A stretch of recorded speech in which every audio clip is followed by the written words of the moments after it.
வணக்கம் மீனராசி அன்பர்களே, உங்கள் ராசிக்குள்ளே சனி இருக்கிறார், 2ஆம் இடத்துல சுக்கிரன் இருக்கிறான் போது லக்ஷ்மி கடாட்சத்தின் அனைத்து விதமான தன்மைகளையும் பெற்றுக்கொண்டிருக்கிறீர்கள்.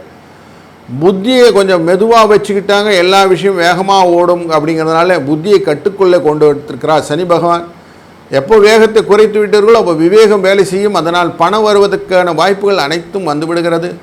சுகங்கள் பெருக ஆரம்பித்துவிடும். ஆன்மீகத்தில் சிந்தனை வர ஆரம்பித்திடும். உடல் கொஞ்சம் சோர்ந்து இருந்தாலும் முயற்சியினாலே வெற்றி கொள்ளக்கூடிய சூழ்நிலை எல்லாம் அமைந்துவிடும். சகோதரர்களிடமிருந்த பிணக்குகள் தீர்ந்து நல்லபடியாக அமைந்து விடுவதனாலே சொத்து விவரங்கள் சுமூகமாக தேர்வு கண்டு விடுவீர்கள். இதனால் பணவரவுக்கான வாய்ப்புகளை எல்லாம் இரட்டிப்பாக்கக்கூடிய சூழ்நிலையும் உங்களுக்கு இந்த ஒரு மாதத்தில் அமையக்கூடும்.